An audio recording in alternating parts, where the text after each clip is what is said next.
Diyan lang. Kuha tayo ng isda. Oo. Gugutom sila. Nagugutom. Yan. Lalo na iyan. Lalo na yung isa. Yan. Kainin natin sila.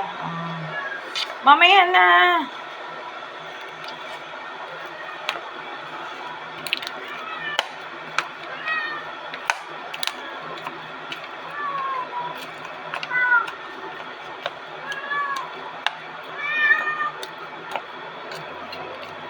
Kailangan durugin ang isda.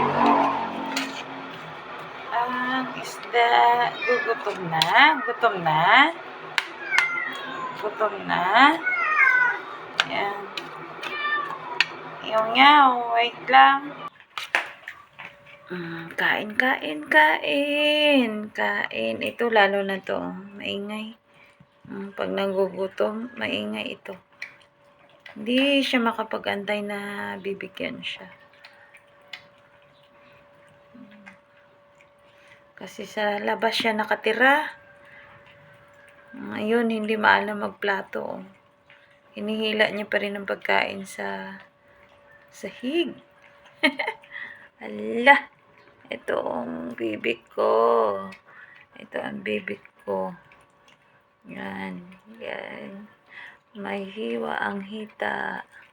Ayan, panot na yung leeg niya sa kakalimutan.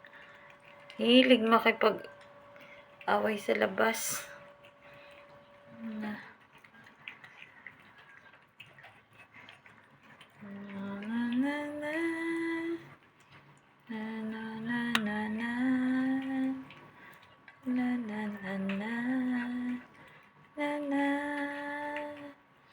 Hindi talaga maalam. Magplato ka naman. Okay, may plato na. Hinihila niya yung pagkain sa... di ba? Dinadala niya talaga sa sahig. Lumaki kasi siya sa labas. Kaya hindi siya maalam magplato. Ay, kalato. Hinihila niya ang pagkain sa labas. Ayan ang mga miming. Ito si Ben, ito si Ed, at ito si Popo. Hindi maalam. Ayan, hindi maalam magplato. Ayan, Popo.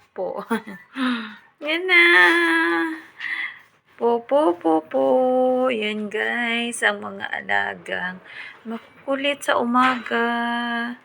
Yan. Pag pinakain ko sila ng alas 9, alas 10 ng gabi, gigisingin nila ako alas 3, alas 4. Nanghihingi ng pagkain. Pag hindi ko sila pinansin, ayan, hindi na ako titigilan ng mula alas 5 hanggang alas 6. Kailangan pansinin mo talaga sila. Yan, lalo na ito. Sasakyan ka pa nito. Basta siya nagugutom. Pero ito ang pinakamaingay. Yan. Talagang malakas ang boses niya. Umanghingi. Yan lang guys.